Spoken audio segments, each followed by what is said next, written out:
Last week, I caught up with Maya Davis-Stokes and her exhibition called Places, Faces and Spaces I Have Occupied. This is the interview with her. We had such fun. First, tell us a bit about yourself, your current exhibition, and what has sort of inspired it. So I'm Maya Davis-Stokes. I'm an artist. This is my solo show called Places, Spaces and Faces I Have Occupied. It's mostly autobiographical work about my life. It's fragmented bits, kind of patchwork together, a lot of distortion, a lot of my crazy story of my life. So yeah, that's the kind of basis of how I started. Brilliant. I created the first 3 pieces down there as part of Winter Folk exhibition, which was from Solihull College, the boot camp, the Get Gallery Ready boot camp that I did. That was the theme was Winter Folk, and my parents met in Denmark, so that was kind of the initial starting point. And then after the boot camp, I decided to kind of carry on because I knew I had this solo show coming up. So I thought it'd be interesting to kind of carry on the story and focus on different aspects of my life. So that was basically the starting point. Brilliant.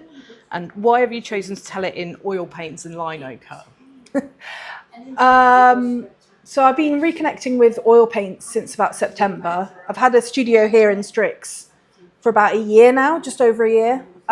Initially, I was in the mothership studio and I brought my daughter with me. There's lots of babies and toddlers around, so I didn't want to use oil paints up there. Yep. So when I got my own studio space downstairs, basically I could start using oils and experimenting with chemicals and things again. Yep. So it was kind of using that space because at home and around children, I didn't want to use it. So it's part of my reconnection to my artistic practice to explore oil again. And also it was a kind of attempt to myself at trying to slow down because I'm quite quick working. Yeah. And with acrylic paints, I could, a couple of hours, I could bang out a painting. So oil kind of made me slow down a bit. I'm still quite fast in producing work. But yeah, it was an attempt to slow down, I think. And what are some of your favourite artists? Who inspires your work? Sort of 2 different questions, really. Yeah.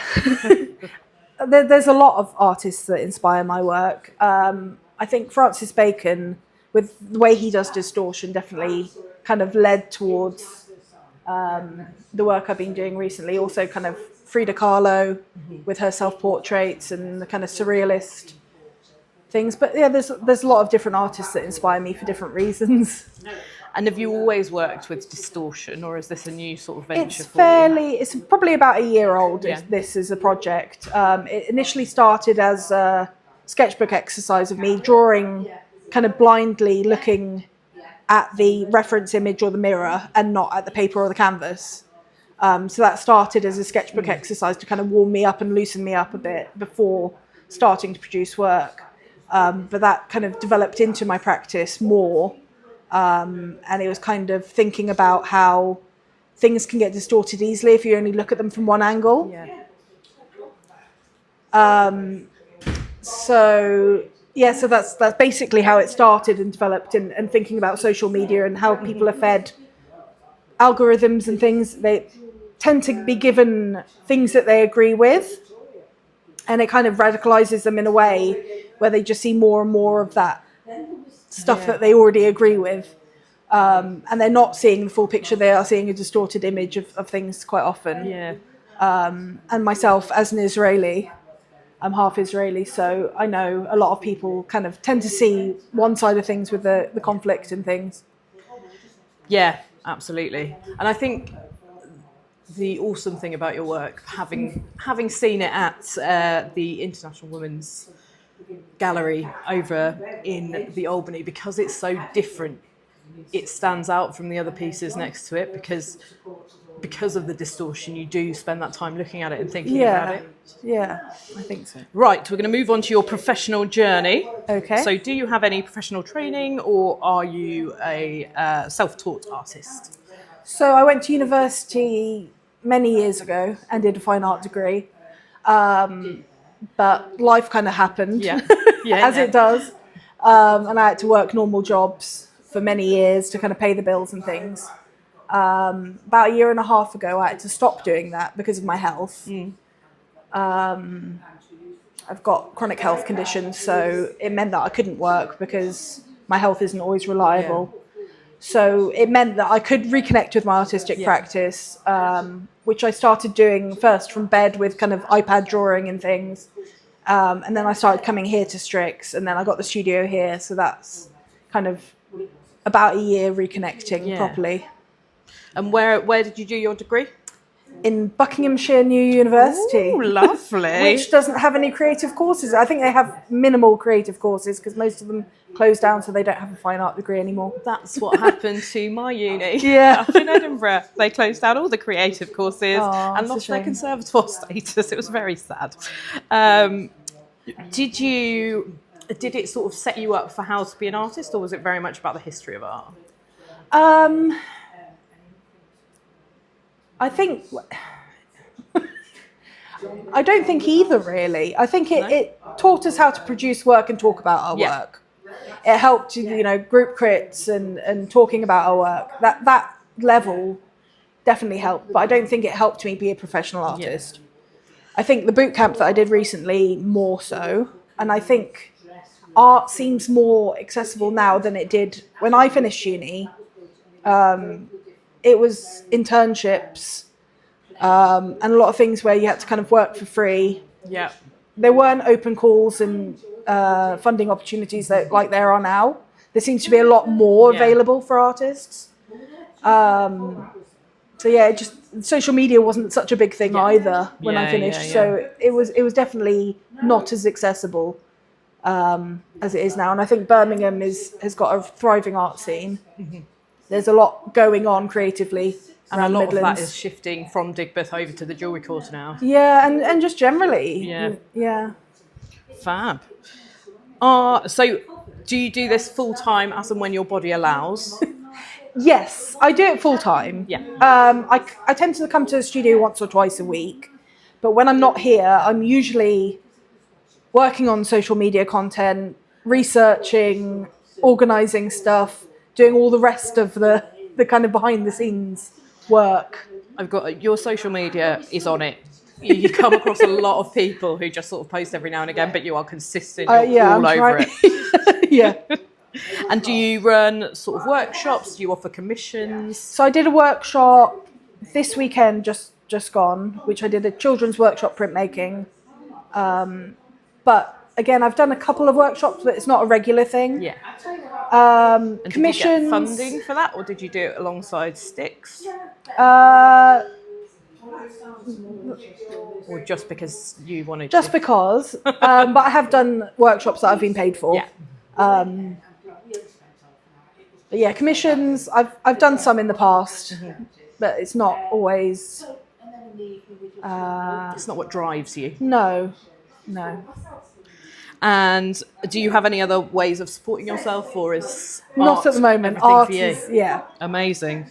And why did you choose Stryx to be your studio gallery space? I just felt at home as soon as I came here. It's a very accessible space, but not in a way that I've been to some spaces and they're too accessible. This feels elevated, but in a way that's accessible and comfortable. It's run by women that are mothers who are neurodivergent, who are artists themselves. So it just feels friendly. It feels homely. Yeah. And do you feel like it's better to have a studio space as a new artist who's developing rather than trying to work from home? I think working from home does limit your practice. It limits the size, and it limits what you use. I mean, if you're a single person with no kids and you can just use your living room space as a studio space, then that's great. And I know people that do that, and that's great for them. That's not an option with me. Not everyone's so lucky. No, that's not an option for me. I think for me as well, because I spend a lot of time in bed with my chronic health conditions, it's nice to come out and come to a different space and feel like I'm a professional artist with a proper job. I'm absolutely seeing it on its best day as well. Yeah, Just it's out lovely. That window, it's so beautiful in the sun. It's definitely lovely to see it in the sunshine. It wasn't the same a few weeks ago when it was snowing and things. It wasn't the same. And how do you balance sort of the business side of being an artist and all of your hustle with the actual painting and your your social media, your application for grants and funding, taxes, all of that jazz? I'm kind of always working a little bit. Yeah. I haven't got the balance right, but I do. I rest in between things. In my mind, I want to have more structured, like this is the time I'm working and this is the time I'm not working. But that doesn't work for me. No, I know what you It's mean. when I have the energy, when I think the thought, I need to do the thing. Yeah. I'm neurodivergent as well. So it's a case of, very much like when I think of it, I need to do it. Yeah. It's when you find yourself in the mood as well, you're like, oh, got to latch onto this. Yeah. Yeah. And how do you approach networking as an up-and-coming artist in Birmingham? I think it's very important. Social media is important. I tend to engage with people on social media, going to events, going to private views, and talking. I think it's really important to sit and talk to people, especially gallerists, especially curators, different people who are just people as well.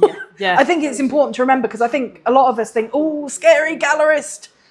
But actually, if you sit down and have a cup of coffee with someone and have a chat, then they are more likely to do things for you. They can see you're a nice person and a real person.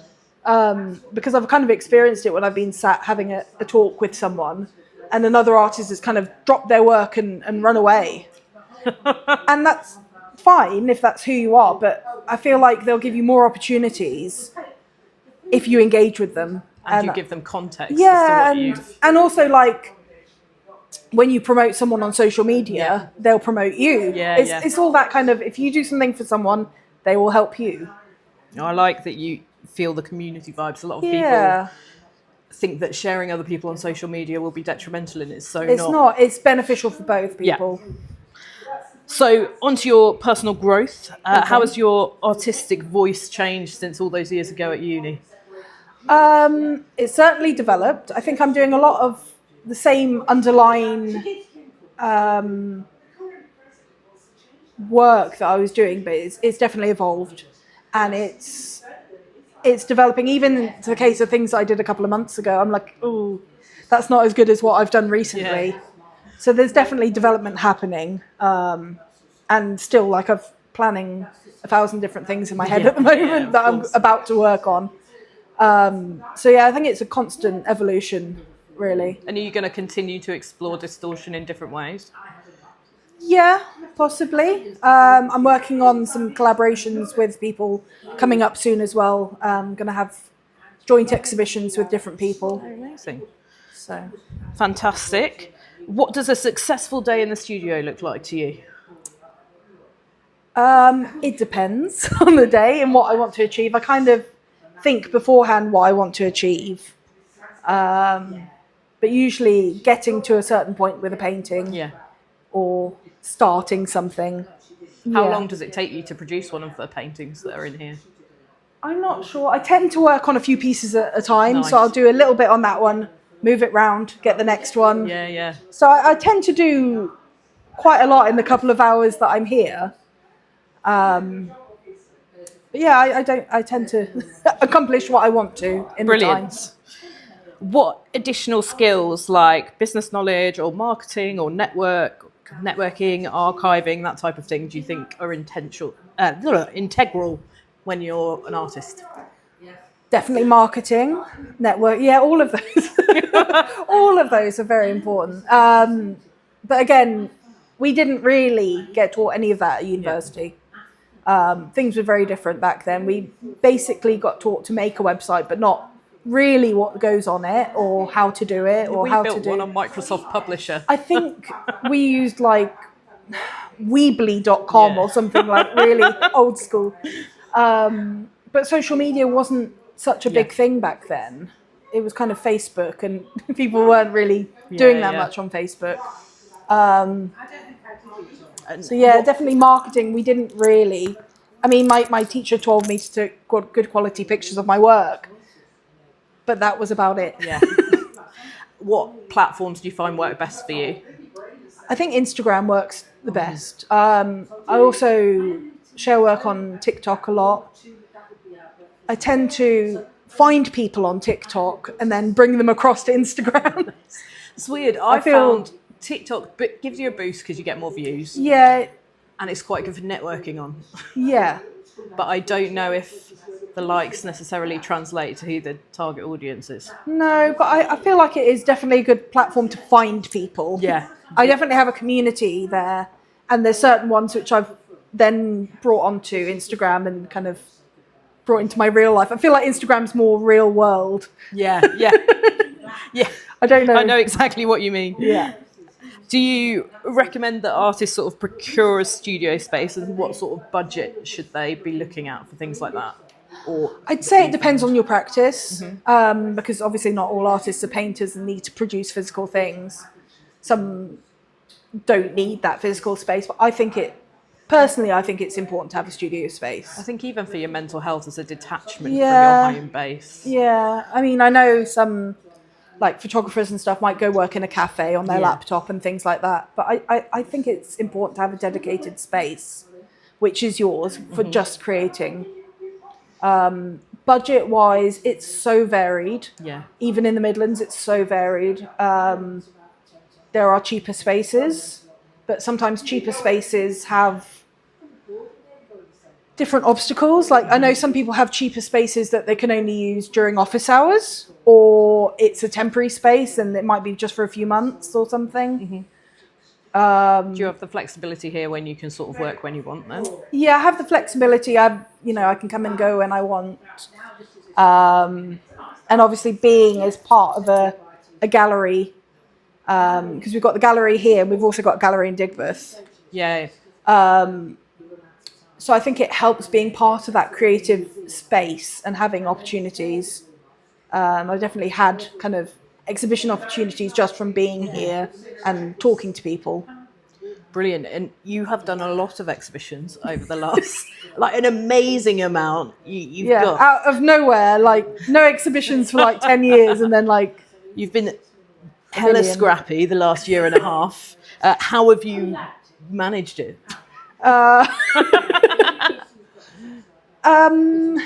With difficulty. Just applying for things, talking to people. As I said, it's people are people. Yeah. And initially, when I joined here, I didn't have the confidence to talk to people, but it was building that online presence, talking to people, like I said, as they're humans. That definitely helped a lot. And once you've got over the awkward sort of, oh, hello, I'm such and such, then, like you say, you do realise that they are also just a person. Yeah. And everyone kind of has that imposter syndrome. Everyone has that, I don't know if what we're doing is right. I don't know if it's going to make money. I don't know. Even gallerists think that. Even everyone. So, but I think it's helped kind of being seen around Birmingham, talking to people, and applying for open calls, talking, all those things. So what have been your favourite galleries that you've exhibitioned at? I really like Seventh Circle in Digbeth. Nice. I've got a collab coming up soon there in August. Fab.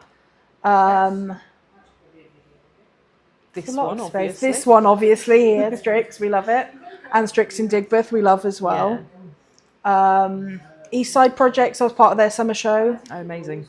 That's a really nice space, a really big space. There's just lots of nice spaces around the West Midlands. You just need to look for them, I guess. Yeah, I think I counted, I'm doing 7 exhibitions this month, including my solo show. So yeah, definitely busy. Yeah. We've got the space in Resorts World.